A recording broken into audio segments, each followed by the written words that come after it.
Oke, Tayyib.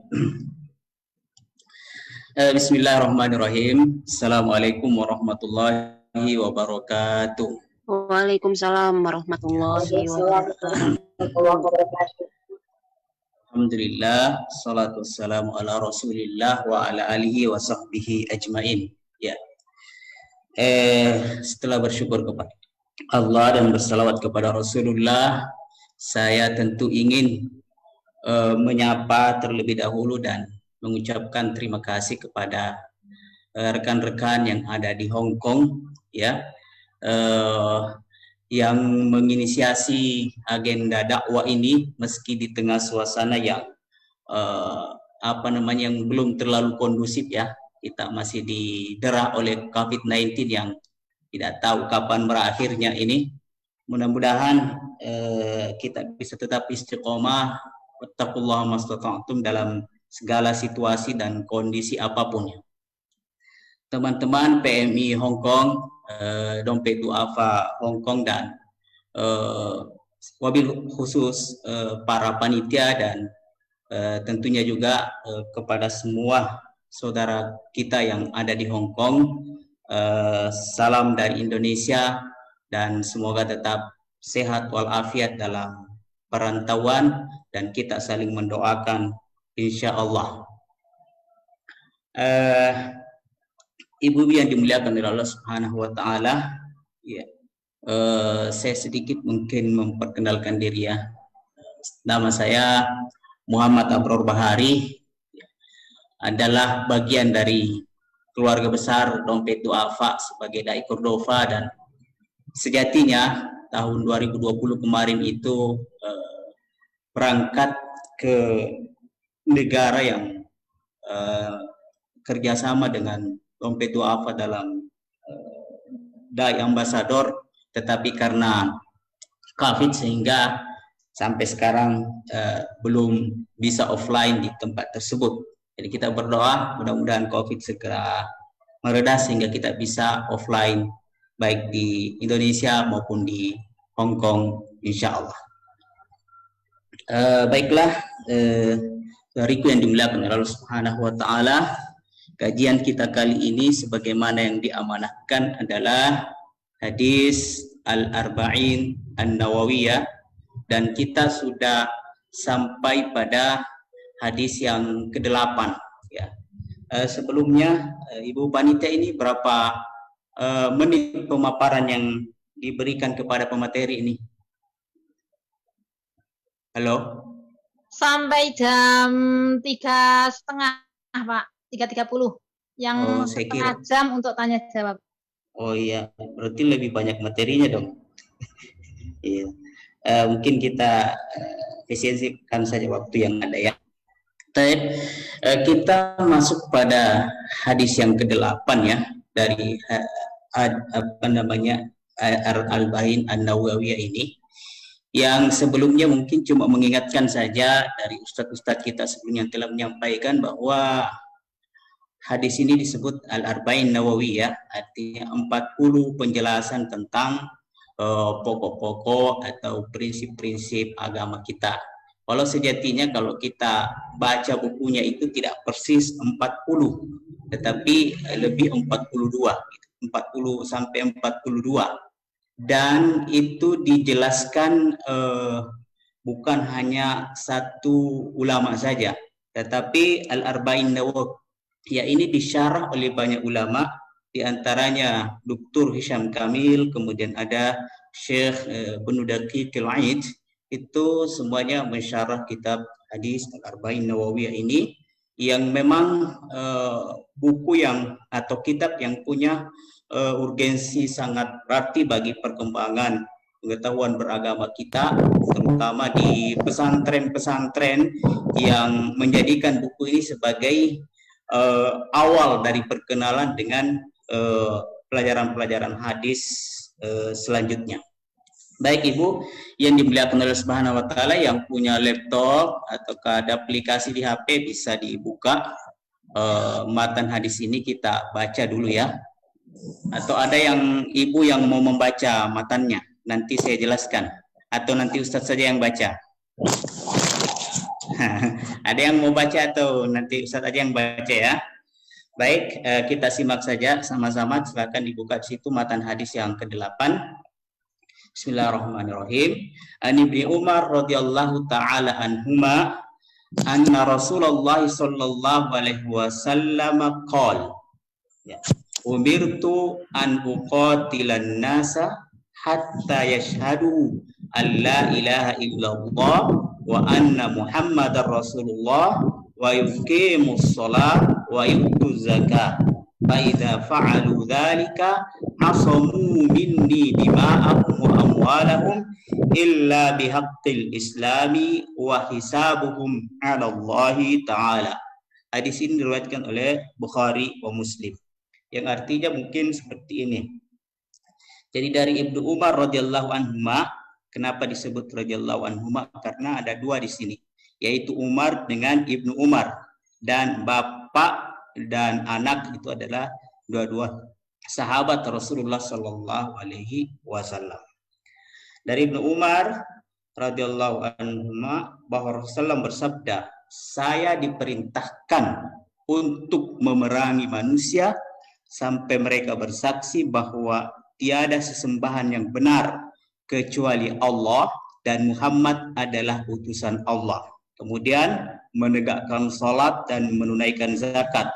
Maka barang siapa yang telah mengerjakan hal ini, maka darah dan harta mereka terlindungi dariku, kecuali dengan alasan yang dibenarkan Islam, serta hisab perhitungan mereka terserah kepada Allah Subhanahu wa ta'ala.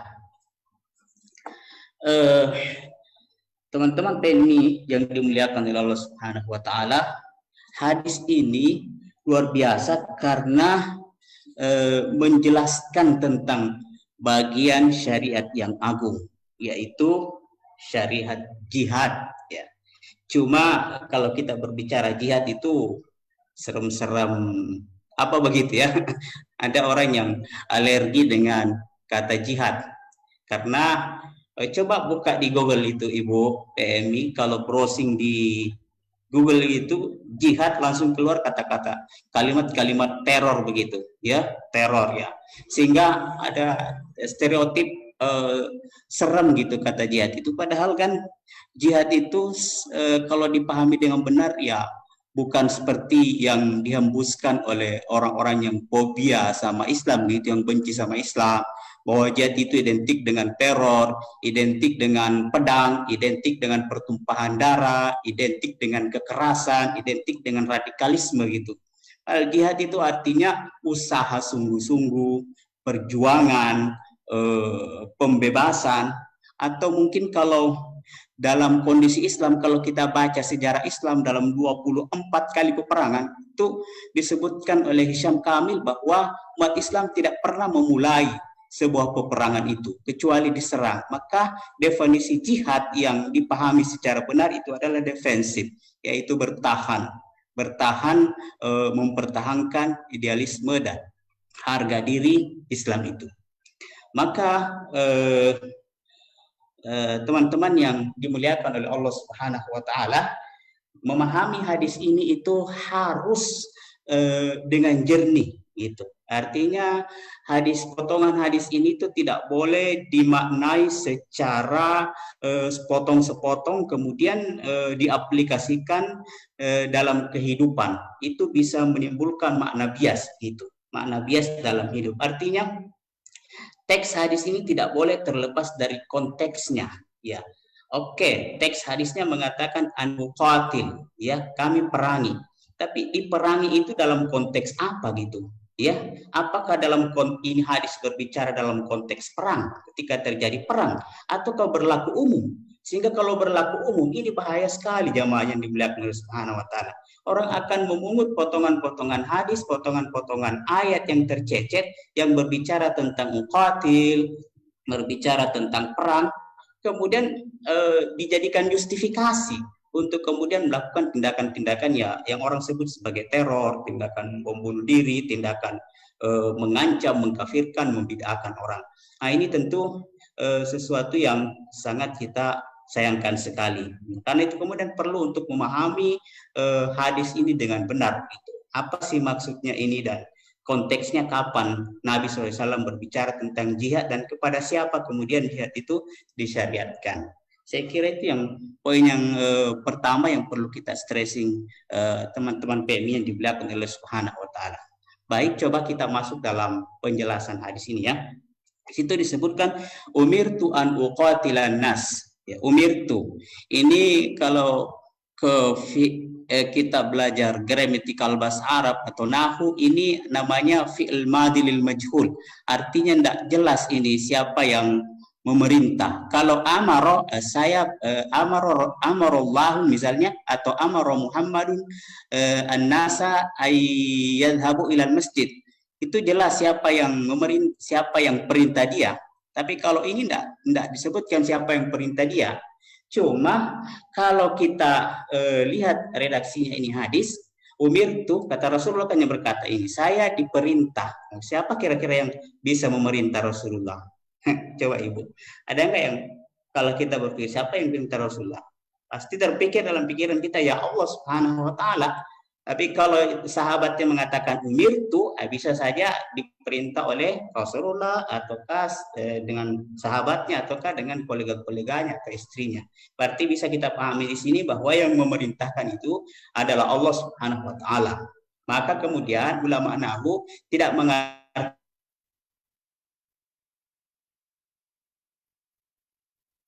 pemahaman i'rab yang lain begitu. Misalnya fi'il madhi mabniun lil majhul, ya fi'il madhi yang mabni dan tidak jelas siapa yang memerintah. Tetapi kemudian ulama nahwu mengatakan fi'il madhi mabniun lil ma'lum. Fi'il madhi yang mabni, yang maklum, yang jelas siapa yang memerintah. Walam yuzkar fa'iluhu, dan fa'il atau subjeknya tidak disebutkan. Tapi orang sudah jelas siapa subjeknya, yaitu Allah Subhanahu wa Ta'ala. Umirtu an uqatilan nas. Saya diperintahkan untuk memerangi manusia. Nah, di sini lagi Ibu yang dimuliakan Subhanahu wa Ta'ala, perlu kita lihat kalimat ini. Maka kalau kita mengkaji hadis, mengkaji Al-Qur'an, itu harus punya minimal basic bahasa Arab ya.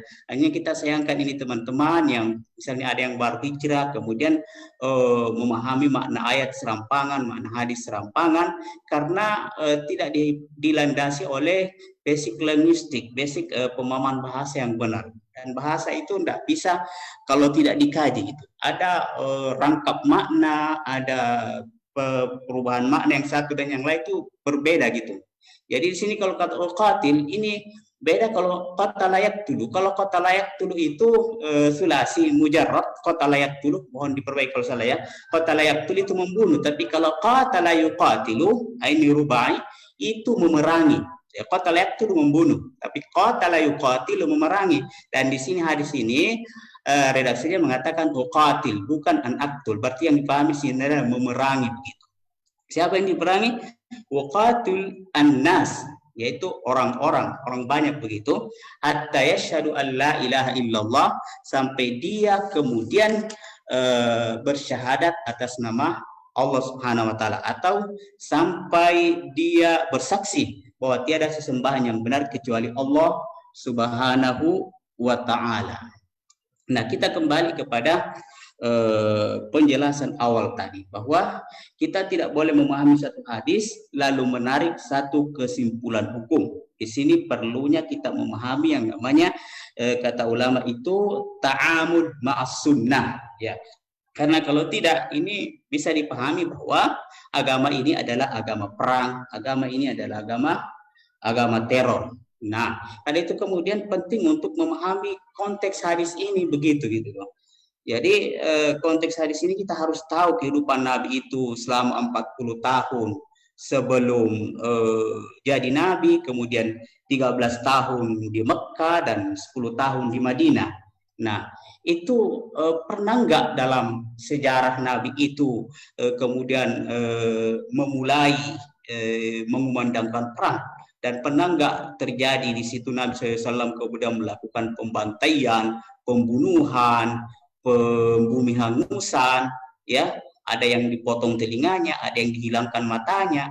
Dalam sejarah kalau kita baca, terutama yang disebutkan misalnya oleh Sofiur Rahman Mubarakfuri, yaitu orang India ya, yang meraih Nobel Sejarah, itu disebutkan hampir tidak pernah ada gesekan-gesekan yang kemudian dimulai oleh Nabi Muhammad SAW. Justru Nabi ketika berada dalam kondisi itu menerapkan namanya al-mu'ahid, yaitu yang kita kenal dengan piagam Madinah. Artinya Nabi menghormati keberadaan mereka. Ya, di situ di Madinah ada banyak agama yang berdampingan dengan Islam. Ya, bukan cuma ada Islam saya, tapi ada Majusi, ada Yahudi, ada Nasrani. Tapi dalam sejarah ya, yang ada kita dapatkan kemudian adalah bagaimana Rasulullah Shallallahu Alaihi Wasallam menerapkan tata cara Islam yang disebarkan dengan damai begitu. Ya, misalnya Rasulullah SAW itu ketika hendak mengutus misalnya sahabatnya atau siapa untuk berdakwah begitu, atau membuka lokasi dakwah baru, atau mencari lahan untuk digarap supaya kemudian mendekat ke Islam. Ya, itu Rasulullah SAW selalu berpesan. Ya, misalnya ada dalam satu hadis disebutkan bahwa satajiduna rijalan fis sawami. Ya, nanti kau akan pergi di tempat ini, ya di kampung ini, di sana itu ya kamu akan menemukan as-sawami, ada gereja-gereja tua. Ya, itu karena kan ada mayoritas Nasrani di situ. Ada rahib-rahib, ya, ada biara-biara dan sebagainya. La tu'rid lahum, jangan serang, jangan hancurkan. Jangan hancurkan tempat itu, jangan bumi hanguskan, jangan ratakan. Wala sobiyun murdi, ada juga anak-anak kecil yang netek sama ibunya, itu jangan diganggu ya. Anak kecil itu tidak berdosa, nggak tahu apa-apa, biarkan mereka hidup ya. Jangan kayak yang dilakukan oleh Zionis Yahudi sekarang. Ya, anak-anak kecil, makin anak-anak, makin perempuan makin dihabisi karena dianggap sebagai generasi yang kemungkinan mengancam eksistensi mereka. Wala syekhon fanian, jangan juga bunuh orang-orang tua yang sudah tidak punya daya begitu ya. Kemudian kalau orang sudah menyerah ya jangan dihabisi. Wala tahkirana nakhlan, dan jangan potong pokok-pokok kayu begitu. Jangan karena daerah itu kemudian menjadi daerah operasi kaum muslimin, kemudian semuanya dihabisin gitu. Ya, gudang berasnya dibakar, padi-padinya kemudian dipotong semua, dihanguskan. Nah, itu bukan karakteristik Islam itu. Rasulullah mengatakan bahwa man qata'a sidratan sawwaballahu ra'sahu fi nari jahannam. Hati-hati kalau dalam operasi seperti itu kemudian ada coba-coba untuk memotong pokok pohon yang menghanguskan yang tidak perlu dihanguskan, itu sawwaballahu ra'sahu fi nari jahannam. Nanti kepalanya akan dicemplungkan ke dalam neraka jahanam. Jadi sekali bukti-bukti yang kemudian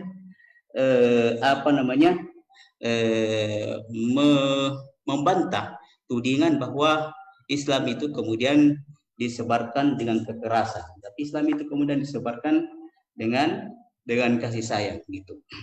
Bahkan ketika jadi Fathu Makkah, Rasulullah mengatakan idza jaa nasrullah wal fath wa ra'aitan nasa yadkhuluna fi dinillahi afwaja fasabbih bihamdi rabbika wastaghfir innahu kana tawwaba. Itu perintah Rasulullah Shallallahu Alaihi Wasallam. Tapi coba ibu buka-buka baca sejarah bagaimana ketika orang non Muslim yang kemudian melakukan operasi ya, melakukan penaklukan di beberapa daerah, maka kita akan bergidik betapa mereka mempertontonkan kedurjanaan yang luar biasa. Coba lihat bagaimana Hulakohan ketika Hulakohan ketika masuk menyerang Baghdad ya. Kita lihat bagaimana buku-buku dibakar sampai Sungai Tigris itu hitam ya. Ada yang bilang hitam karena bekas arang buku, ada juga yang bilang hitam karena bercampur dengan darah, bahkan disebutkan bahwa genangan darah sampai di betis begitu. Ada ratusan ribu bahkan hampir jutaan umat Islam kemudian yang dipanggang, yang ditusuk berjejer di pagar-pagar, dan itu bukti sejarah, bukti empirik yang tidak bisa kemudian dinafikan oleh oleh sejarah ini. Jadi masih banyak lagi lah, silahkan kita baca. Jelasnya di situ terbukti bahwa kemudian Islam ini adalah agama yang ditebarkan dengan damai. Bahkan Goldimer itu ketika masuk ke Palestina, ya masuk ke Palestina atas izin Inggris, itu kemudian mengatakan saya mencium keberadaan nenek saya di Madinah, keberadaan nenek moyangku di Madinah. Berarti pernah komunitas Madinah itu hidup berdampingan dengan Nabi Sallallahu Alaihi Wasallam. Tapi kenapa kemudian mereka diserang? Kenapa kemudian terjadi peperangan dengan Bani Qainuqa dan Yahudi hebat dan sebagainya? Tapi itu sebabnya karena mereka yang memulai duluan gitu. Ya, Nabi kemudian mengatakan bahwa oke, Anda mau bergabung dengan kita dengan Islam, oke. Tapi kalau tidak, kita berbeda, berarti harus ada aturan yang menjaga kita supaya saya tidak menyerang Anda, Anda juga tidak menyerang saya. Nah, inilah kemudian disebut dengan Piagam Madinah ini. Dan perlu kita tahu bahwa orang yang tidak bersyahadat itu atau orang kafir itu kan ada tiga ya. Ada kayak kita sebut kafir lah. Ada kafir harbi, ada kafir zimmi, ada kafir muahid ya. Yang diserang itu ya adalah kafir harbi. Orang-orang yang menyerang kaum muslimin juga. Tapi kalau orang kafirnya itu kemudian hidup berdampingan dengan Islam, tidak mengganggu, ya nggak boleh diganggu juga. Kemudian yang kedua, ataukah orang yang cari suaka itu juga nggak boleh diganggu gitu. Bahkan Nabi pernah mengatakan bahwa qatal zimmiyan, dalam artinya itu siapa yang mengganggu orang-orang zimmi, maka dia sungguh berhadapan dengan saya. Ya, ini yang perlu kita pahami dulu. Kemudian di sini kata bahwa uqatil hatta yashhadu an la ilaha illallah, sampai dia kemudian mengucapkan kalimat syahadat. Nah, ini kalimat syahadat ini kita sudah tahu semua ya. Asyhadu an la ilaha illallah wa anna Muhammadan Rasulullah. Kalimat syahadat inilah kemudian yang menjadi pembeda antara muslim dengan bukan muslim. Dan kalimat ini juga kemudian kalimat yang menjadi pintu gerbang masuk ke dalam Islam. Maka ketika orang masuk Islam, yang paling pertama diucapkan adalah asyhadu an la ilaha illallah wa asyhadu anna Muhammadan Rasulullah. Sebab kalau dia sudah mengucapkan kalimat itu, maka itu sudah pertanda bahwa dia sudah muslim begitu. Misalnya seorang mu'allaf ya, ketika sudah mengucapkan kalimat la ilaha illallah Muhammadar Rasulullah, berarti itu ikrar bahwa dia sudah masuk Islam.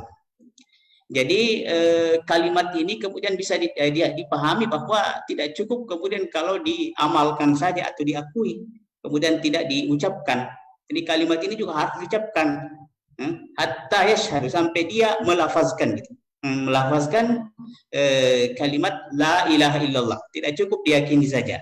Nanti kemudian setelah itu kemudian al-qaulu bil lisan wal iqraru fil qalb wal amalu bil jawari. Setelah itu kemudian diakui dalam diri, dalam hati, kemudian diamalkan dalam perbuatan sehari-hari.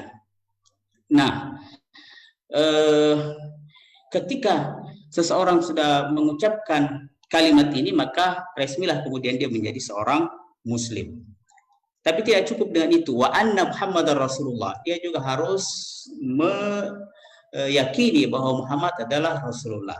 Jadi tidak cukup misalnya orang bersyahadat dengan kalimat asyhadu an la ilaha illallah saja, tapi dia harus menggabungkannya juga dengan kalimat Muhammadar Rasulullah. Makanya kemudian disebut, sering kita dengarkan bahwa afdalu zikri fa'lam annahu la ilaha illallah Muhammadar Rasulullah atau fa'lam annahu la ilaha illallah al-malikul haqqul mubin wa anna Muhammadar Rasulullah sadiqul wa'dil mubin. Jadi ini dua ini menggandeng jamaah yang dimuliakan oleh Subhanahu wa taala, yaitu iqrar bi anna Allah Subhanahu wa taala huwal ilah al-ma'budu bihaqqihi la ma'budu bihaqqin illallah, kemudian iqrar bi anna Muhammad Rasulullah sallallahu alaihi wasallam. Ini yang penting kita pahami. Jadi kalau orang cuma bersyahadat la ilaha illallah saja kemudian dia menafikan kerasulan Rasulullah SAW, maka itu dia dianggap sebagai muslim seutuhnya begitu. Maka kemudian kenapa kita konfrontasi dengan Ahmadiyah dalam hal ini? Kenapa kita berbeda? Ya, kan ada yang mengatakan bahwa kenapa sih harus gontok-gontokan dengan Ahmadiyah? Ya kan kita dengan Ahmadiyah ini kan sama aja begitu ya. Tuhan kita sama, Al-Quran kita sama. Ya, tapi kan dia tidak mengakui Muhammad sebagai Rasulnya, dan dia punya nabi lain begitu. Ya, maka salah satu ya yang disebutkan oleh MUI tanda-tanda ajaran yang sesat itu atau ajaran yang menyimpang itu adalah ketika dia mengingkari kenabian Nabi Muhammad SAW atau dia mengaku ada nabi setelahnya. Dan itu terjadi setelah Nabi Muhammad SAW, ya, ada Musailim Al-Kadzab, ya, dan seterusnya. Kita di Indonesia ada siapa itu Muhammad Sidq itu yang yang mengaku mendapatkan wahyu di Gunung Salak dan sebagainya. Nah, itu tentu sesuatu yang bertentangan dengan prinsip dasar Islam, yaitu Muhammad Rasulullah. Dan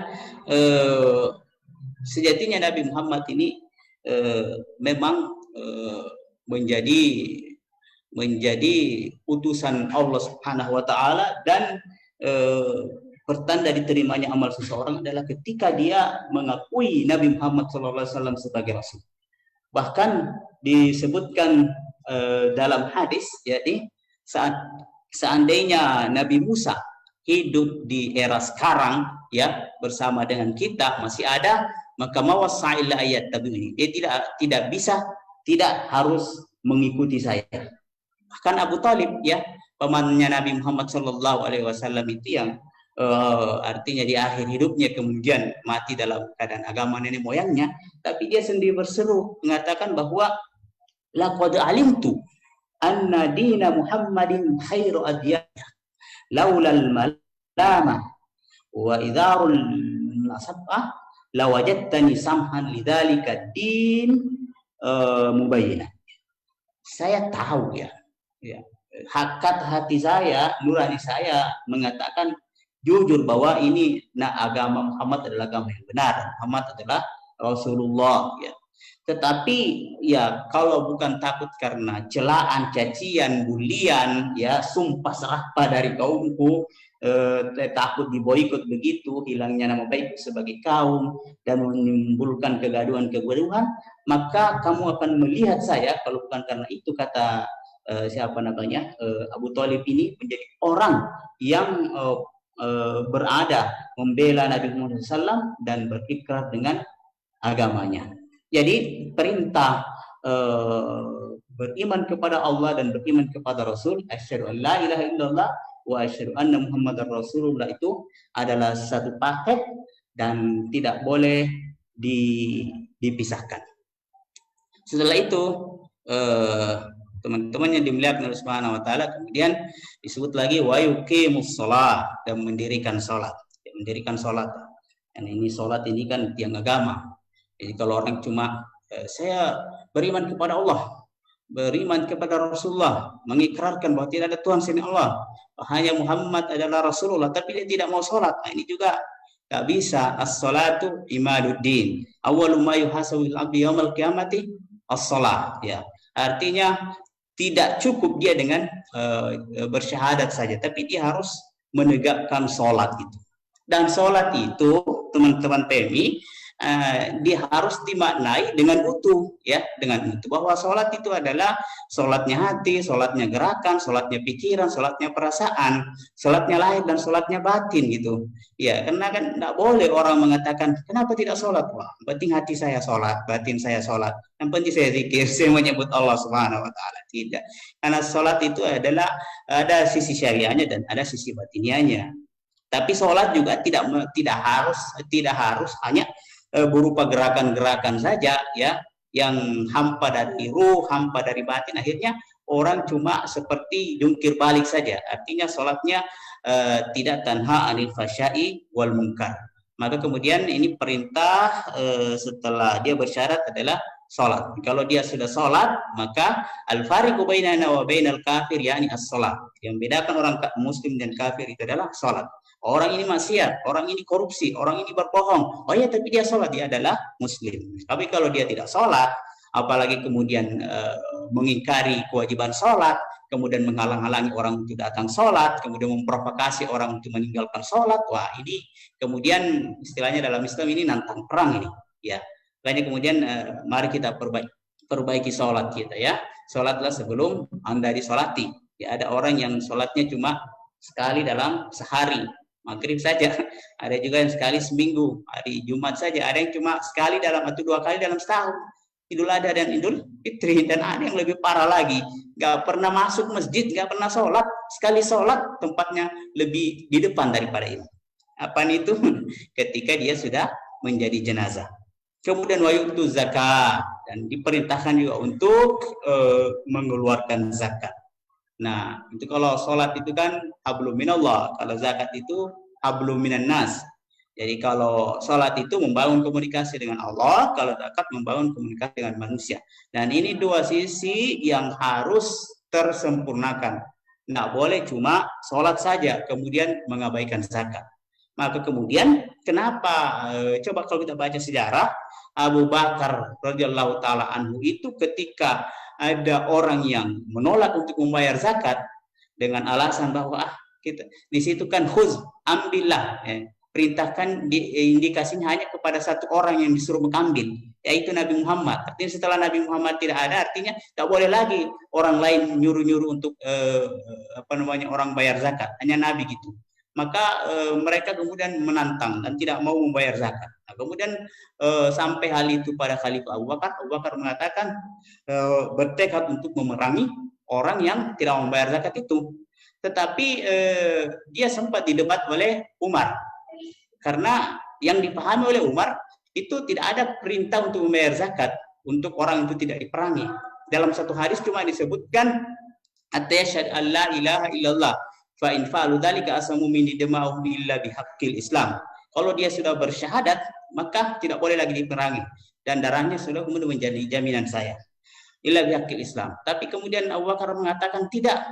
Ya, itu perintah zakat itu adalah hak Islam juga, yaitu haknya harta. Maka itu kemudian saya akan memerangi. La uqatilanna man farqa baina sholati wa zakah. Saya akan perangi orang yang membedakan antara sholat dengan zakat. Padahal mereka dulu pernah menyerahkannya kepada Rasulullah. Cuma karena membangkang tidak membayar zakat, merasa bahwa perintahnya sudah lewat karena Rasulullah tidak ada, maka mereka tidak membayar zakat. Nah, kemudian Abu Bakar bertegas, la ufariqan. Kemudian Umar mengatakan dengan alasan-alasan mengatakan, sungguh Allah sudah membuka, melapangkan dadanya Abu Bakar, dan engkaulah yang benar dalam hal ini wahai Abu Bakar. Nah, di kalimat terakhir teman-teman, fa idza fa'alu dzalika asamu minni dima'ahum. Nah, kalau mereka sudah melakukan 4 kewajiban utama itu, yang pertama sudah bersyahadat bahwa tidak ada Tuhan selain Allah, kemudian dia juga mengakui dalam Muhammad adalah pesuruh Allah, kemudian dia juga sudah menegakkan salat, kemudian dia juga sudah membayar zakat. Kalau dia sudah melakukan itu, maka asamu minni dima'ahum wa amwalahum, maka terjamin, ya, atau saya jamin hak-haknya. Yang pertama, darahnya tidak boleh ditumpahkan, kemudian hartanya tidak boleh diambil. Ya, artinya kalau dia sudah bersyahadat, illa bihaqqil Islam, kecuali kalau dia melakukan hal-hal yang menodai Islam begitu, atau kecuali karena sesuatu yang disyariatkan. Ya, membunuh karena melakukan perbuatan tertentu. Jadi ada perbuatan dalam agama ini teman-teman yang mendapat legalitas untuk dieksekusi begitu ya. Sebutkan itu yang pertama adalah qisas, dia karena membunuh orang lain juga. Kemudian yang kedua as-sayyibuz zani, ya, al-muhsan, yang sudah menikah kemudian dia berzina maka dia dirajam. Kemudian ada juga orang yang murtad ataukah orang al-mufariq lil jamaah, dia meninggalkan jamaah begitu. Jadi ini 4 ini. Kalau selain dari 4 itu artinya tidak boleh ditumpahkan darahnya. Artinya kalau dia sudah bersyahadat, kemudian mengerjakan salat, kemudian mengeluarkan zakat, tetapi melakukan pelanggaran-pelanggaran atau jinayah yang mengharuskan dia untuk kemudian dibunuh karena 4 itu tadi, maka meskipun dia sudah melakukan hal yang 4 itu, maka dia darahnya kemudian menjadi halal kembali untuk ditumpahkan. Ya, wa hisabuhum 'alallahi ta'ala, dan hisabnya kembali kepada Allah. Maksudnya kalau ada orang yang berikrar mengerjakan salah dan sebagainya, kemudian ternyata ya di dalam hatinya tidak seperti itu, begitu berarti itu sudah bukan urusan kita lagi.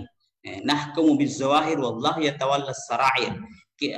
Kita serahkan urusannya ke masalah hati, masalah yang nampak itulah yang kita hukumi ya. Tidak boleh kita mengatakan Anda itu cuma mulutnya doang yang bilang itu, cuma pencitraan saja itu, padahal hatinya enggak, hatinya busuk. Enggak, itu kita tidak tahu, siapa yang tahu hati orang. Jadi sudahlah, kita lihat saja, hukumi saja apa yang nampak. Adapun kalau yang tersembunyi itu urusan Allah Subhanahu wa taala. Dalam satu kisah disebutkan bahwa Usama itu pernah berhadapan dengan orang kafir gitu. Kemudian orang kafir itu mengucapkan kalimat syahadat begitu, dan berharap dengan itu dia tidak dibunuh oleh Usama. Tapi kemudian Usama tetap membunuhnya. Sampai berita itu kepada Rasulullah, Rasulullah marah luar biasa. Kenapa Rasulullah marah? Karena dipanggillah kemudian Usama, ya, kenapa kamu lakukan itu padahal dia sudah bersyahadat? Dia mengatakan bahwa Rasulullah bersyahadat cuma takut, itu pura-pura saja saya tebas. Rasulullah mengatakan, dari mana kamu tahu? Memang kamu sudah tak belah hatinya orang begitu, ya? Jangan ya. Lalu Rasulullah mengatakan, nahkum bizawahir wallahu yatawalla sarair. Kita cuma bisa melihat yang nampak saja. Adapun yang zahir-zahir itu, yang batin itu urusan Allah. Di Madinah juga Nabi SAW ya tahu bahwa di tempat itu ada orang munafik gitu, bahkan disebut oleh Nabi disebutkan oleh Allah, ini orangnya, tapi Rasulullah tidak kemudian menginterogasi, kemudian tanya satu-satu, kemudian menelisik lebih dalam, tidak. Sudahlah, mereka dilindungi dan sebagainya. Urusan kemudian batinnya tidak seperti itu, lain di mulut dan di hati, ya urusan mereka dengan Allah Subhanahu wa taala. Ahkum bizahir wallahu yatawalla sarair. Jadi saya kira ini sedikit penjelasan dari hadis ini, teman-teman yang dimuliakan oleh Allah Subhanahu wa taala. Pada intinya ya hadis ini bercerita tentang perintah untuk berjihad, perintah untuk berdakwah, perintah untuk menegakkan kalimat la ilaha illallah, dan itu adalah pilar Islam. Jadi ada 4 kewajiban utama sebagai seorang Islam sehingga menjaminkan dirinya dari hal-hal yang disebutkan oleh Nabi, itu darahnya dan hartanya. Yang pertama dia bersyahadat, mengikrarkan bahwa la ilaha illallah, dan tidak cukup dengan itu tetapi juga mengakui Nabi Muhammad SAW sebagai Rasul yang terakhir. Kemudian yang ketiga adalah menegakkan sholat, dan yang terakhir adalah mengeluarkan zakat. Nah, ketika yang 4 ini kemudian sudah dilakukan, sudah disempurnakan, maka terlindungi hak-haknya, ya. Lalu kenapa enggak disebutkan haji, kenapa enggak disebutkan puasa? Ini keterwakilan saja, ya. Keterwakilan saja bahwa di sini ada ibadah perkataan, ada ibadah badan, ada ibadah pikiran, ada ibadah hati. Ada juga yang mengatakan kenapa tidak disebut, karena pada saat hadis ini diucapkan itu perintah puasa Ramadan itu dan perintah haji itu belum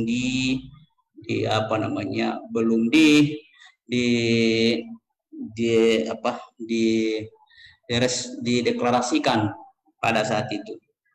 Jadi teman-teman PMI yang dimuliakan oleh Allah Subhanahu wa taala, saya kira demikian sedikit dari apa yang kita sampaikan ya. Mungkin sebelum saya tutup ya, ada 8 mungkin pelajaran yang bisa kita ambil dari hadis ini, poin-poinnya saja ya. Yang pertama, kita wajib menghindari semua apa yang dilarang oleh Rasulullah SAW. Ma'atakumur rasulu fakhuduhu wa ma'nahakum anhu fantahu. Kemudian yang kedua, siapa yang tidak mampu melakukan perbuatan yang diperintahkan secara keseluruhan dan hanya mampu sebagiannya saja, maka dia hendak melaksanakan apa yang dia mampu saja, begitu.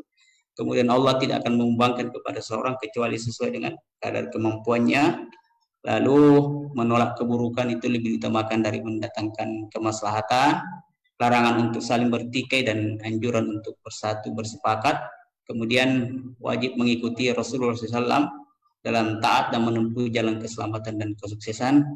Dan saya kira itu yang pentingnya untuk kita pahami. Mudah-mudahan ini bermanfaat untuk kita. Jadi silakan kalau ada pertanyaan. Terima kasih kesempatan yang diberikan. Jazakumullah khair. Assalamualaikum warahmatullahi wabarakatuh. Waalaikumsalam warahmatullahi wabarakatuh. Alhamdulillah, semoga apa yang disampaikan oleh Ustadz bisa bermanfaat untuk kita semua di dunia wal akhirah, dan semoga apa yang menjadi cita-cita kita dengan ridho ilahi Rabbi. Amin Allahumma amin. Selanjutnya yaitu acara tanya jawab, mungkin dari jamaah ada yang bertanya, kami persilahkan. Baik.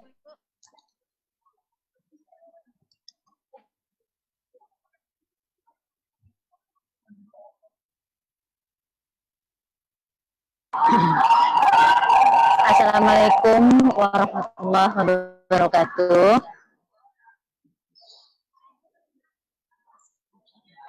Assalamualaikum warahmatullahi wabarakatuh. Waalaikumsalam warahmatullahi wabarakatuh. Silakan terusin, Mbak. Nama saya Umaina. Saya dari Majelis Ukhuwah Islamiyah Yunlong.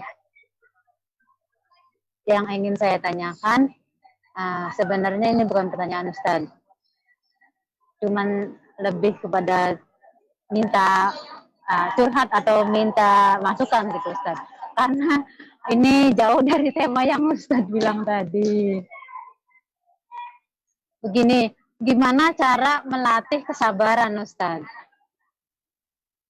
Masalahnya akhir-akhir ini kan mungkin karena kerjaan, terus mungkin lagi musim panas di Hong Kong Ustaz. Terus karena kerjanya semakin menumpuk, akhir-akhir ini saya makanya hawanya marah aja Ustaz. Majikan semua kerja, yang itu tuan samanya kerja, terus kayak di rumah bisa dipelampiaskan itu kepada anak. Terus kayak gimana cara melatih kesabaran terus supaya sayanya nggak marah-marah gitu. Ya sholat sudah Ustaz, insya Allah. Wudhu sudah Ustaz, tapi masih marah aja Ustaz. Gimana? Terima kasih Ustaz atas ujangannya dan nasihatnya. Wassalamualaikum warahmatullahi wabarakatuh.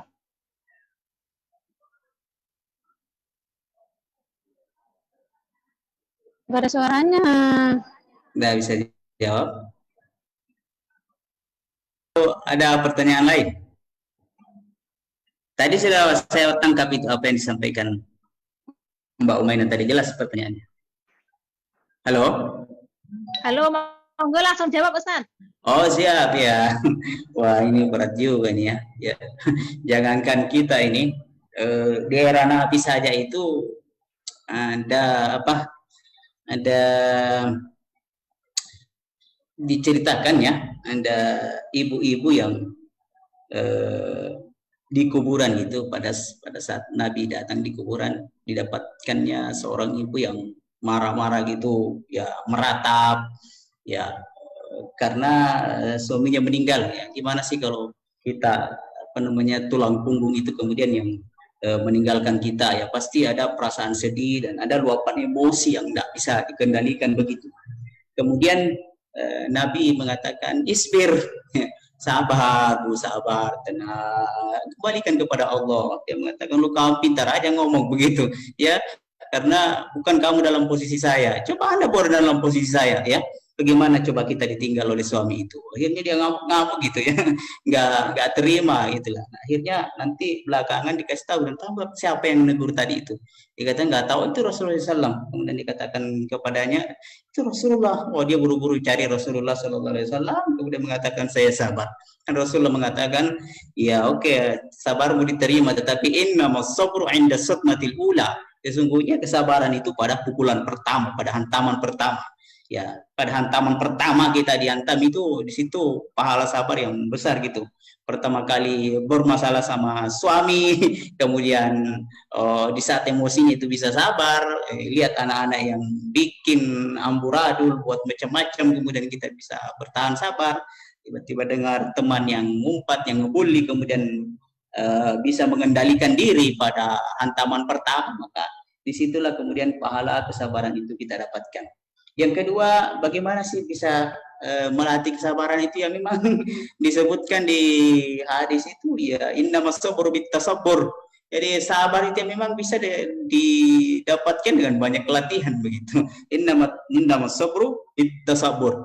Maka kemudian dalam ayat itu disebutkan doa kita kepada Allah itu kan, atau perintah Allah itu kan isbiru, bersabarlah. Dan bukan cuma satu kali kalimat bersabar itu, wasabiru, dan teruslah bersabar.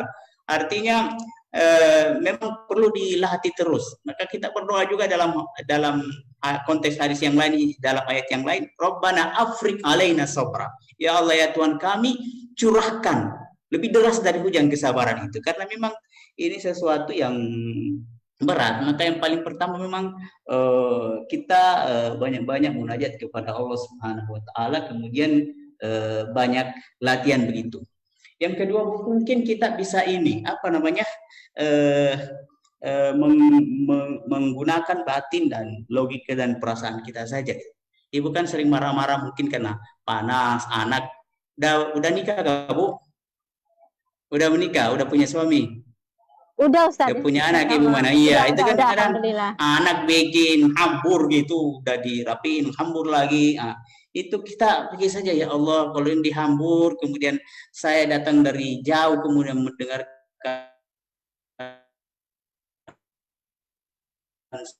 suara berisik. Kalau tidak ada suara-suara lagi di rumah, berarti ya mungkin Allah sudah mencabut nyawa anak saya atau tidak gitu. Ataukah suami masih marah-marah sama kita, bersyukurlah, berarti suami masih ada di samping kita. Kalau nggak marah-marah lagi, ya mungkin tenang rumah, tapi kita nggak tahu suami kita yang ada di rumah yang lain gitu, di tempat yang lain. Kita tidak tahu kan. Nah, itu yang perlu kita berarti bahwa kita mensyukuri apa yang ada sekarang ini. Sebab terkadang merasa kehilangan itu, merasa penyesalan itu ketika semuanya sudah tidak ada begitu. Kita sering marah dulu suami, tapi suami ternyata sudah nggak ada lagi. Kita sering marah, sering ngomel-ngomel sama anak, ternyata buah hati kita itu sudah diambil oleh Allah Subhanahu wa taala, baru kemudian menyesal gitu. Maka ketika mereka masih ada, itu bisa coba kita kendalikan, ya Allah. Mereka memang menjengkelkan, itu bikin emosi, tapi kemudian kan kita selalu ingat bahwa la taghdab walakal jannah, itu kan selalu ingat itu bahwa jangan marah bagimu surga, jangan marah bagimu surga. Jadi kita ingat ya, setiap mau marah, ya Allah, ini kan balasannya surga. Masa sih saya mau sia-siakan kesempatan untuk mendapatkan surga ini? Orang udah sholat, puasa, zakat, haji, ketika itu kemudian baru bisa dapat surga. Tapi ini kan ada perintah Allah, perintah Rasulnya yang nggak mudah gitu, cuma mengekang emosi saja untuk tidak marah. Ya la taghdab walakal jannah. Tapi memang ini butuh pembiasaan, butuh latihan. Artinya ketika kita dalam kondisi itu, kita libatkan semuanya. Kita libatkan perasaan kita libatkan hati kita libatkan batin kita melihat jauh ke depan akibatnya, eksesnya ketika saya seperti ini. Dan saya kira hal-hal seperti itulah kemudian yang bisa mengendalikan kita. Tapi itu memang tidak mudah. Nabi kemudian mengatakan bahwa bukan orang yang kuat itu, orang yang hebat itu yang bisa semua apa yang di depannya, yang bisa mengalahkan orang-orang kuat, yang bisa menggulat. Tapi orang yang kuat itu adalah yang bisa mengendalikan dirinya ketika marah dan bisa bersabar atas setiap kondisi yang ada. Saya kira seperti itu juga jawabannya yang bisa saya sampaikan kepada Ibu. Mudah-mudahan bisa dipahami dan insya Allah kita sama-sama berusaha untuk menjadi orang yang sabar. Yang puasa ini kan mengajarkan kita kesabaran ini. Ya makanya hasil dari puasa kita ini itu yang 11 bulan ke depan, apa kita bisa sabar atau tidak. Ketika kita gagal misalnya, nggak mampu mengendalikan diri, masih susah untuk sabar, berarti yang ditanda tanya dari puasa yang kita sudah tunaikan selama 1 bulan ini. Saya kira itu Ibu Umainah. Mudah-mudahan terus diberikan kesabaran, kemampuan untuk mengendalikan diri. Kata Agim itu intinya adalah pengendalian diri. Ya, Terima kasih. Ya. Iya. Salam untuk keluarga, salam. Ya. Insyaallah Ustaz. Iya. Assalamualaikum warahmatullahi wabarakatuh, Ustadz. Iya, Bu. Perkenalkan, saya Rate Karsida dari Tunun. Iya. Yang ingin saya mau minta saran dan pendapat dari Ustadz gini soal bab sholat. Iya. Gimana caranya kita ngasih ibaratnya teguran atau masukan ke teman yang beliaunya itu tidak sholat tapi dia percaya bahwasanya yang penting saya percaya adanya Allah, masalah sholat nanti aja, seperti itu. Yang ingin saya tanyakan yaitu gimana caranya saya ngasih saran kepada teman saya itu tapi tanpa menyinggung perasaan dari beliau, seperti itu. Karena beliau itu usianya ya udah lanjut lah, seperti itu. Gitu aja dari pertanyaan dari saya. Atas penjelasannya saya ucapkan terima kasih, Ustadz. Assalamualaikum warahmatullahi wabarakatuh. Assalamualaikum warahmatullahi wabarakatuh. Iya. Ini pertanyaan dari Bu Rati Karsida ini ya lumayan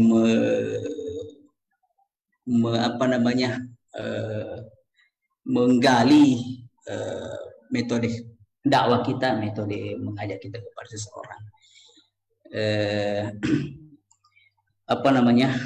Ya memang ini masalah yang berat juga ketika berdakwah dan dakwah itu objeknya kepada orang yang tua dari kita. Ya mungkin kita bisa dianggap sosokan lah dan sebagainya lah ya. Betul. Tetapi ya seperti saya sebutkan tadi ya kita sampaikan saja bahwa sholat itu kan komunikasi dengan Allah itu. Jadi gimana caranya kita mengkomunikasi dengan Allah kalau tidak melakukan sholat, ya kan? Yang kedua, sholat kan sebuah perintah, ya, dan tidak cukup dengan batin saja, tapi sholat itu membutuhkan gerakan, yaitu membutuhkan yang namanya syariah begitu, ya, membutuhkan ada tuntunannya, ya, ada tuntunannya, ada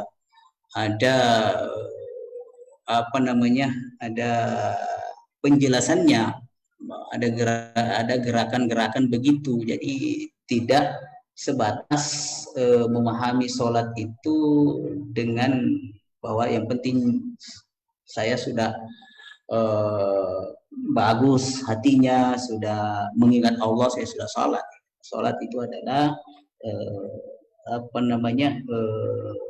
gerakan yang melibatkan semuanya Pak Ibu gitu ya. Sholat itu melibatkan hati, melibatkan pikiran, melibatkan perasaan, melibatkan gerakan-gerakan kita juga gitu. Nah kalau dikatakan saya kok udah dekat dengan Tuhan begitu, ya gitu sampaikan saja, siapa sih yang lebih dekat dengan Tuhan dibanding Allah, dibanding Muhammad Rasulullah? Siapa yang lebih dekat? Coba dekatan kita dengan Tuhan antara kita dengan sahabat, siapa yang lebih takwa gitu. Ya tentu Nabi, tentu sahabat. Dan apakah Nabi tidak sholat lagi begitu? Apakah sahabat itu tidak sholat lagi? Ya cuma sejarahnya mereka sholat gitu. Berarti kalau kita saja ya yang istilahnya di bawah kapasitas mereka-mereka itu kemudian diperintahkan sholat, ya bagaimana lagi dengan dengan kita-kita ini. Tapi balik lagi Bu, itu tadi logikanya. Tapi balik lagi Bu kepada etika memberikan nasihat juga. Memberikan nasihat kan yang ada banyak gitu. Pertama kata Imam Syafi'i, kalau mau nasihati saya itu ketika saya bersendirian atau ketika saya lagi senggang, nasihati saya ketika jauh dari keluarga. Karena kalau kamu nasihati saya di depan orang banyak, apalagi di depan istri saya, di depan anak saya, di depan keluarga saya dengan suara yang keras, itu maksudmu baik, niatmu baik, tapi itu bukan menasihati saya, tapi itu nampar saya dengan pasir begitu. Jadi terkadang ada nasihat yang kita sampaikan tujuan kita baik, tapi karena caranya dan momentumnya yang tidak tepat sehingga nasihat itu tidak masuk begitu. Ataukah nasihat ketika dia siap memberi nasihat dalam keadaan senggang, dalam keadaan moodnya lagi bagus begitu, barulah kita kemudian masuk berdiskusi nasihat. Tapi kalau lagi emosi, lagi tidak enakan hati, lagi banyak masalah, apalagi kemudian nasihatnya depan orang, nggak bakalan dia terima itu nasihat. Jadi memang melatih logika kita ini.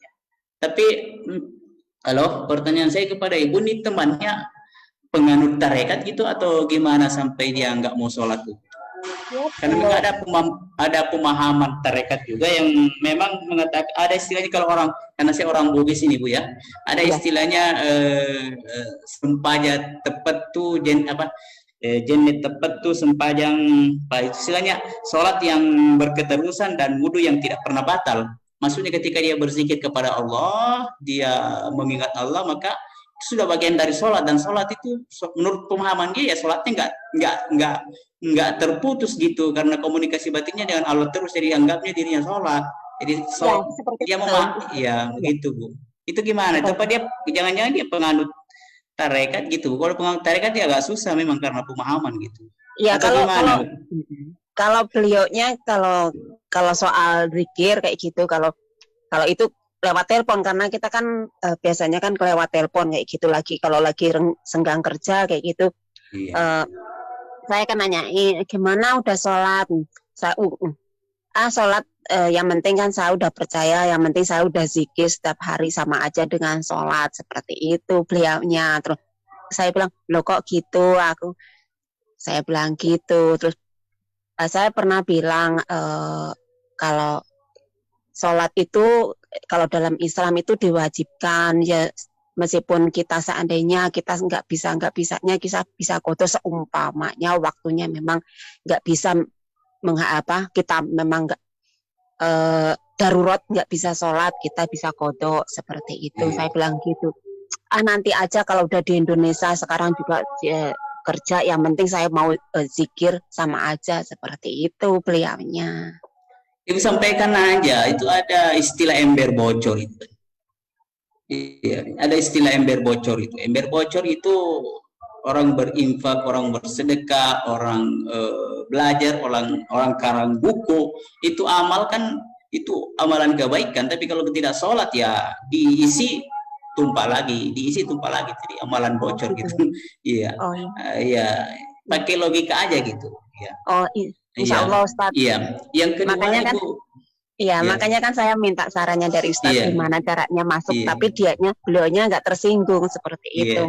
Jadi Ibu itu tadi sih ada dua yang Ibu perlu lakukan ini. Pertama, Ibu menggali lebih dalam teman ini gimana sih? Ya, kalau misalnya dia punya aliran-aliran seperti itu, berarti memang harus diajak diskusi dan ibunya harus banyak baca ayat, baca hadis, dengarkan dakwah.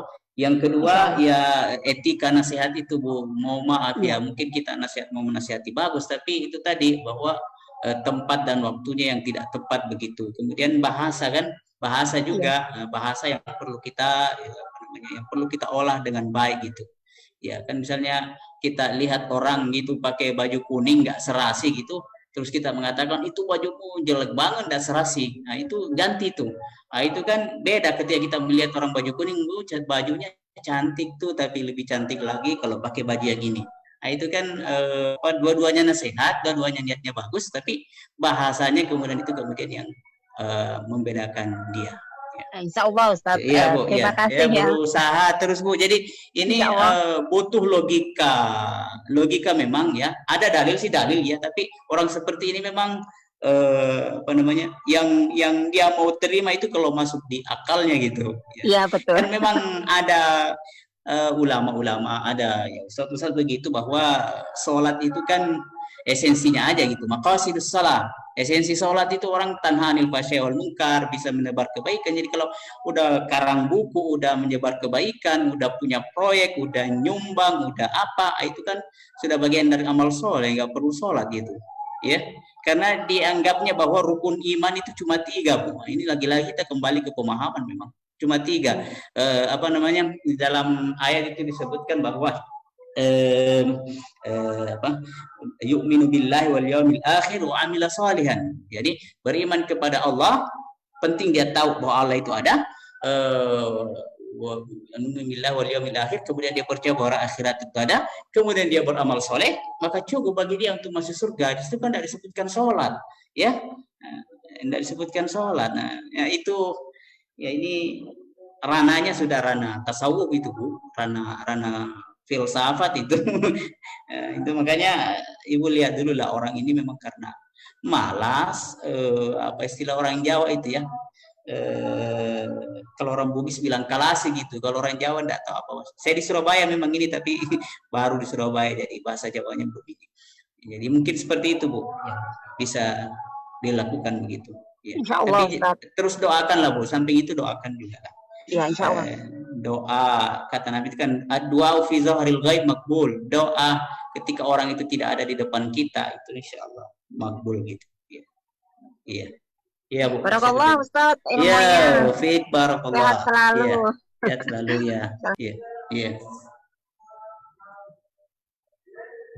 Ada lagi pertanyaan? Atau ada yang mau curhat lagi? Atau ya ada pengalaman di Hongkong nih? Bisa berbagi dengan Ustaz lah, karena Ustaz ini belum pernah ke Hongkong ini. Ya. Ada yang dari Surabaya, gabung?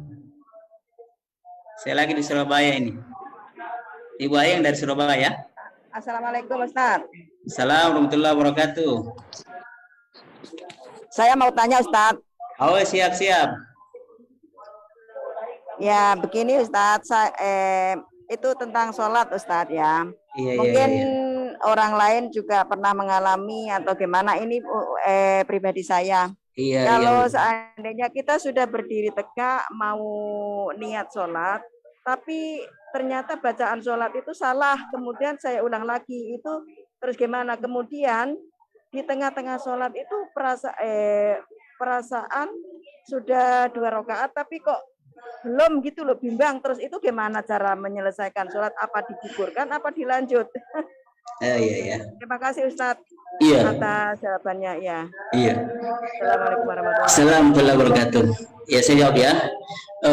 Terkait dengan pertanyaan bacaan sholat yang keliru, itu bacaan sholat Bu, kita harus tahu dulu bahwa yang jadi rukun sholat itu kan Fatihah aja kan, ya. La sholata liman lam yaqra bi Fatihatil kitab. Artinya tidak apa namanya, dia ya. Itu Ustaz, kita itu berawal mau niat sholat. Iya. Bismillahirrahmanirrahim. Usolli fardhul maghribi. Tapi yang dibaca itu bukan fardhul maghribi tapi isya, misalnya kan seperti itu gitu loh. Oh, niatnya. Iya. Iya, apa namanya? Nah di sini kemudian ada perbedaan ulama ya. Ibu dari NU Bu, kalau NU itu kan memang harus melafazkan niat ya. Ibu dari basicnya NU kan? Iya. Ya kalau NU, kalau yang saya pahami berarti dia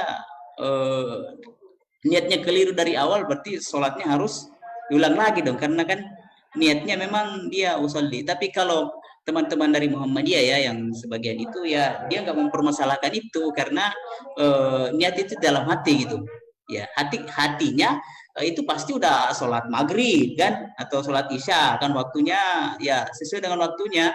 Dan orang ketika berdiri mau melaksanakan sholat maghrib dan waktu maghrib ya pasti itu niatnya sudah mau sholat maghrib ya, makanya dia tidak mempermasalahkan itu. Tapi kalau yang mempersalahkan karena harus melafazkan niat begitu, berarti lafaznya harus benar. Anak ibu berarti harus mengulang sholatnya kalau pemahamannya seperti itu. Kemudian yang kedua apa tadi Bu terkait dengan apa ingat lupa apa ya? itu namanya kurang Iya, ya, itu apa namanya? Yang saya pahami kita beramal dengan keyakinan dan hilangkan keraguan itu.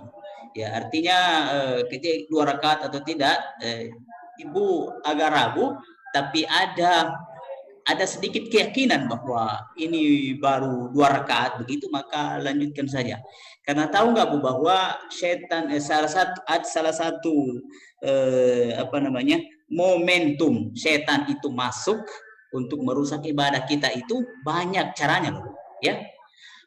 Yang pertama ketika orang belum sholat itu digodanya supaya beraktivitas yang lain, dagang dulu apa dulu gitu. Ketika bisa ditaklukkan ya kemudian dia masuk lagi sholat goda supaya ria ya gitu kan, bukan karena Allah ya. Yang ketiga itu kalau kita sudah bisa menjaga itu maka dia akan masuk dengan cara lain, itu masukkan keraguan gitu ya. Misalnya sebelum sholat, aduh saya udah wudhu atau belum tadi, padahal saya buang kecil tidak buang kecil, akhirnya dia apa namanya wudhu lagi, pas mau sholat dibisikin lagi keraguan, nah, terus kamu tadi ini sholat benda ini wudhu lagi ya, akhirnya bolak-balik jadi kemudian tidak sholat, akhirnya dia putus asa begitu, akhirnya dia apa namanya muncul semacam apa ya, semacam kebosanan begitu, akhirnya jadi membenci sholat itu, jadi merasa agama ini sebagai sesuatu yang memberat-beratkan gitu, dan itu memang kerjaan setan gitu ya. Jadi setan itu ada yang menghembuskan keraguan kepada kita ya ketika kita sholat itu. Coba diingat Bu, setan apa namanya itu yang apa namanya yang mainnya ketika kita sholat supaya kita ragu gitu, ada itu ya, ada itu ya. Nah, jadi kayaknya ibu coba diusik di situ deh. Jadi kalau ibu yakin ada sedikit keyakinan saja 2 rakaat atau tidak, lanjut saja karena itu bagian dari bisikan setan, kecuali kalau memang ragu, betul-betul ragu ya. Tapi kalau apa namanya cuma bisikan-bisikan yang membuat kita untuk apa namanya agak ragu begitu, nah itu enggak usah, karena itu apa namanya itu setan yang buat sholat kita tidak khusyuk, buat kita kemudian jadi boring, jadi capek sendiri, akhirnya tidak menikmati sholat itu, dan kemudian ya menyesali diri dan menganggap sholat itu sebagai beban, dan akhirnya nanti nggak mau sholat gitu ya, akhirnya nanti nggak mau sholat. Itulah cara setan itu pintar sekali bermain ya, cari celah itu ya. Kalau kita digoda supaya tidak sholat ya, digoda dengan kegiatan lain, pas kita sudah sholat dimasukkan ria, ikhlas ria, pas kita sudah bisa ria ya dimasukkan lagi, dibisikin bahwa kamu ria, nggak usah sholat dulu, kamu ria, akhirnya nggak jadi sholat. Itulah godaan setan laknatullah yang terus menggoda umat manusia sampai kita kemudian kalah gitu. Jadi lanjutkan aja sholatnya. Tapi kalau niatnya tadi tergantung ibu memahaminya bagaimana. Kalau ibu yang mungkin pemahaman teman-teman dari Nahdlatul Ulama berarti Bu ulang sholatnya gitu dari awal. Tapi kalau teman-teman dari Muhammadiyah misalnya tidak masalah karena dia memang tidak melafazkan niat. Ya. Terima kasih Bu. Ya. Iya. Ya, terima kasih Ustadz atas penjelasannya. Semoga kedepannya lebih hati-hati, lebih istiqomah. Siap. Semoga bermanfaat baik di dunia maupun di akhirat. Salam Bu sama keluarga. Assalamualaikum warahmatullahi wabarakatuh. Salam warahmatullahi wabarakatuh. Amin.